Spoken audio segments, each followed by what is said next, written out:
look back at your ancestors, look back at your grandparents, look back at what they did, what they lived through, the seeds that they planted so that you can afford to be in the circumstance that you are in today. If you are a Black American and you are breathing in the United States today, you are the luckiest, among the luckiest of Black people that have ever lived anywhere on the face of the planet.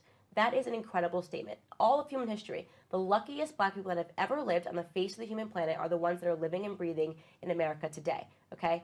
If you understand that, and you should understand it by simply saying, where would you like to live in Africa?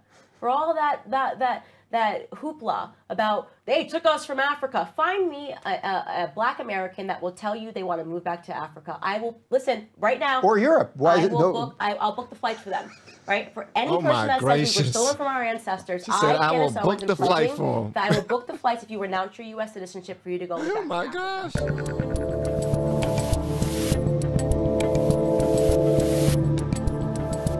All right, so speaking of books, I don't have a copy of Blackout here because the galleys have not arrived yet. They have not arrived. The galleys are on the way. I know that a lot of what we discussed here, obviously, is what Blackout is about. But what maybe did I miss, or should we hit on, or whatever else? You know, so Blackout for me, I really wanted to first and foremost lay out my personal story. There's been a lot of conjecture about where I came from, how I became conservative. Is she a fraudulent conservative? And all of that craziness, because people don't realize that I just was apolitical, if anything else. Like, so to be clear, you're not some sort of secret agent. No, remember, you really have been there through all of it. I've been there since the beginning. I mean, the YouTubers, like, digesting my... So just to be clear, these are two individuals who were both liberals before. And then, upon learning and gaining more knowledge, they became Republican. Is that how that works? So are y'all telling me that one day I'm going to be a conservative, that one day I'm going to be a red-pilled?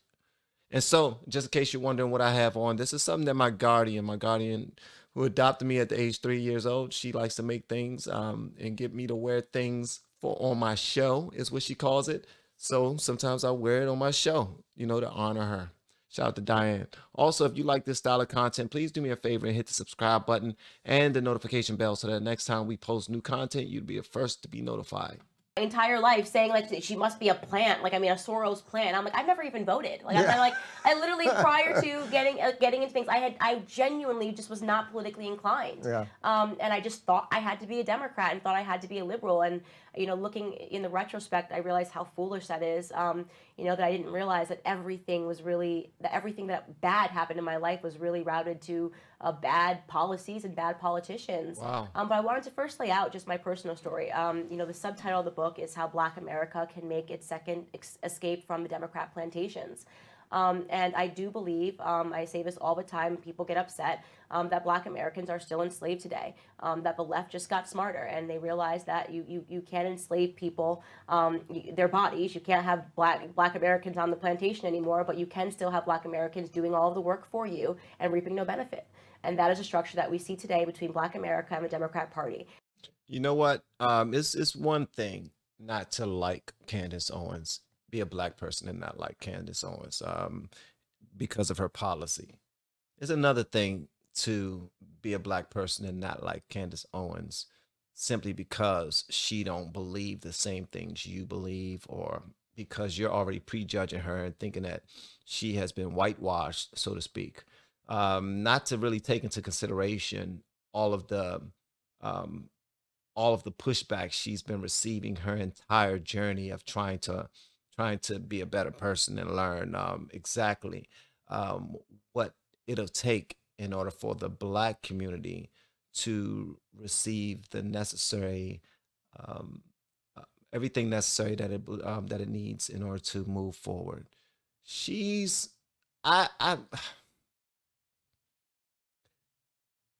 The more I learn about her, the more I understand why she is the way she is. And I see absolutely no fault in that.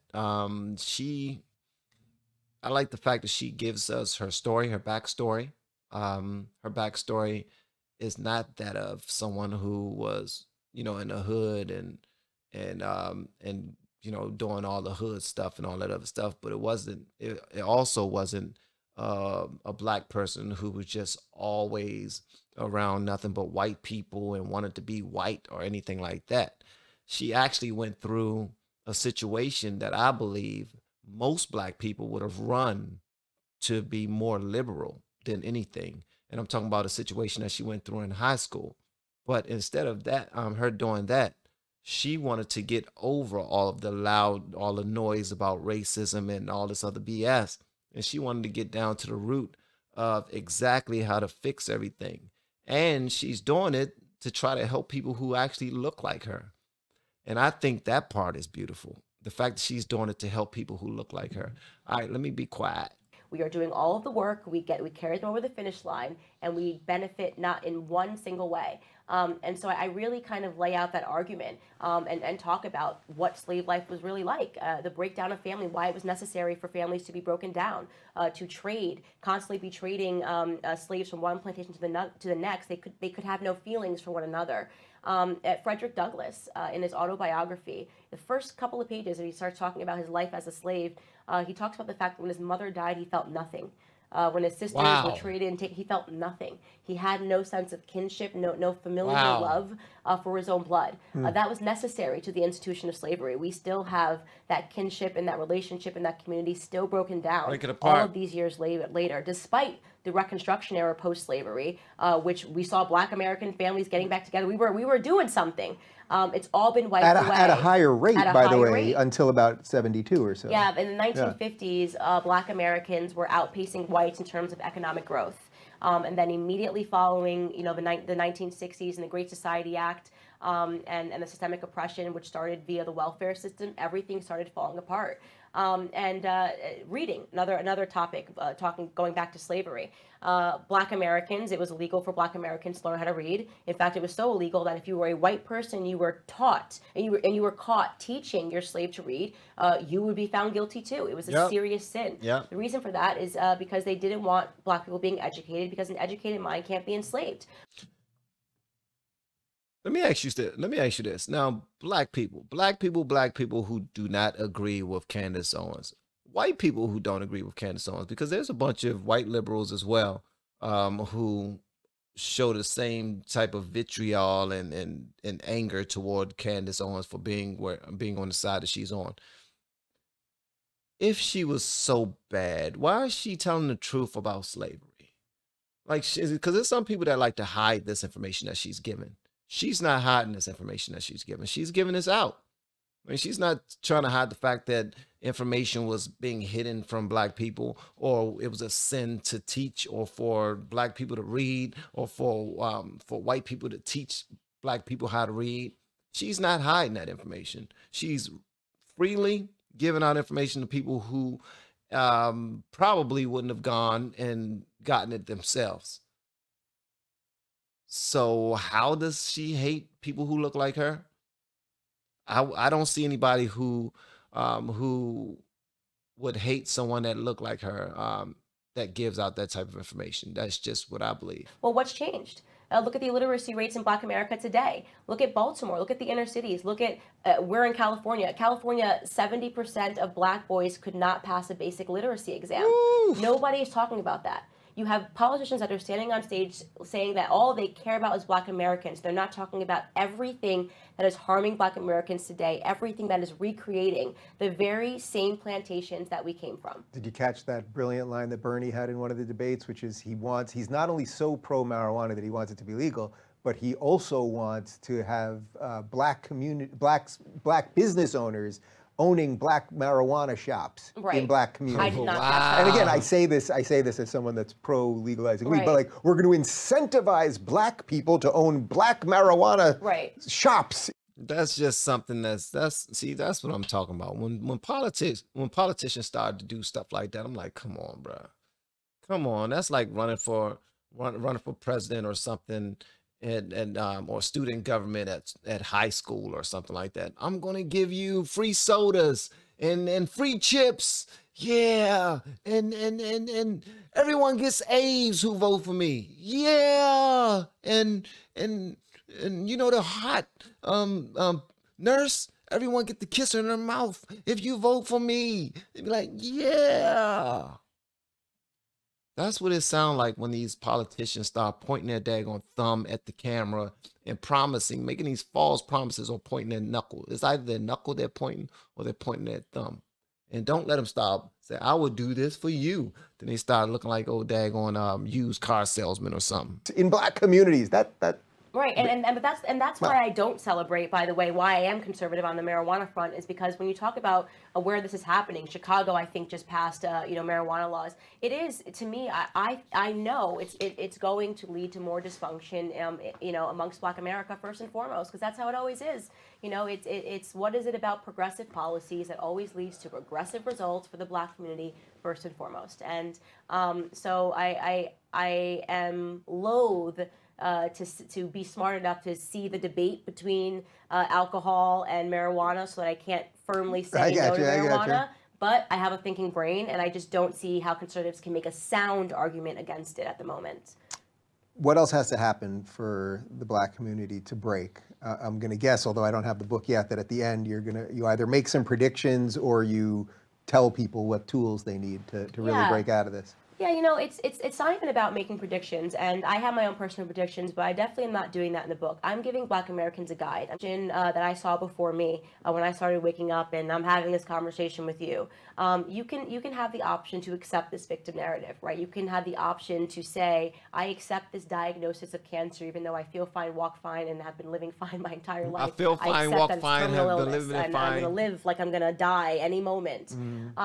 Or you can develop a different perspective, and you can develop a victor mentality, as I say. Forget the victim mentality, develop a victor mentality. Victor. Look back at your ancestors. Look back at your grandparents. Look back at what they did, what they lived through, the seeds that they planted, so that you can afford to be in the circumstance that you are in today. If you are a Black American and you are breathing in the United States today, you are the luckiest, among the luckiest of Black people that have ever lived anywhere on the face of the planet. Do you know that Black people, or no, not only Black people, some people get extremely, they feel disrespected, or they just they get an immediate lack of trust for people who come off sounding like motivational speakers.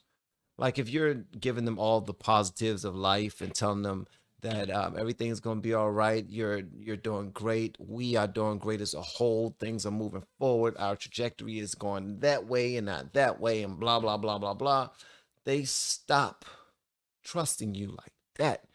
And I think, like, from a positive mind, if you're looking at this and you agree with everything she says, then you have a positive mind.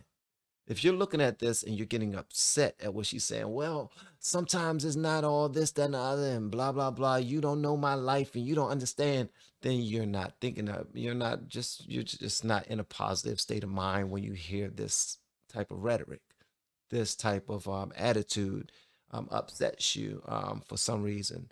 And, it is what it is. It's unfortunate because she's not saying anything to piss anybody off, but it's sometimes you say things that, like, oh my God, like a woman, you tell a woman at work, or you see a woman somewhere that you've seen before, and you be like, you look nice today, I like your hair.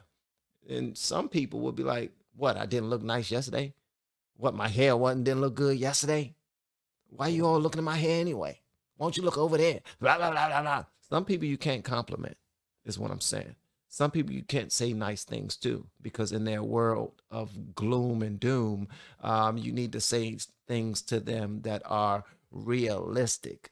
Because if you don't say things to them that are realistic and too lollipoppy, too rainbowy, too sunshiny, then they're not going to trust you. They're going to think that you're part of the problem. So, yeah. That is an incredible statement. All of human history, the luckiest Black people that have ever lived on the face of the human planet are the ones that are living and breathing in America today, okay? If you understand that, and you should understand it by simply saying, where would you like to live in Africa? For all that hoopla about they took us from Africa, find me a Black American that will tell you they want to move back to Africa. I will listen right now. Or Europe. Why? I'll book the flights for them. Right? Hey, don't any say person that. that says we were stolen from our ancestors, I, Candace Owens, am pledging that I will book the flights if you renounce your U.S. citizenship for you to go live back in Africa. She's not talking about inmates, because trust me, if you say anybody, there are people locked down right now in Kentucky that I know for a fact that if you told them, look, I'll pay for you to go to Africa, they'd be like, hey, I want to get out. Can I go to Africa? I want to go to Africa. Yeah, they're going to go to Africa. Trust me. They'll go to Africa and start doing, seeing how they can sell dime bags over there. Candace Owens and pledging that I will book the flights if you renounce your U.S. citizenship for you to go live back in Africa. You want to cap this at maybe at 10 people, Nope, just in case people are punking there's you? none. There's none. We did this. We did the same craziness with the Trump. I hate America. Everyone offered them money and flights. I think you might have. Don Jr. might have. Nobody took the bait, right? Because they know America is the greatest place they could possibly live. And you know what? If someone takes you up on this, I'll guarantee one first class upgrade. That's amazing. I will do that. There we go, right here. I will do that. One first class upgrade to go to America, but you have to renounce your citizenship to America and move to Africa. If that's really what you want to do. If you're looking for... Hey, there you have it, folks. Y'all let me know what y'all thought about that in the comments below. If you have yet to hit that subscribe button, please make sure you do so on your way out the door. Once again, guys, I am Van, and now we are all the LFR family. And I look forward to seeing you on the next video and hopefully inside the Patreon as well. You all have been amazing. Love y'all.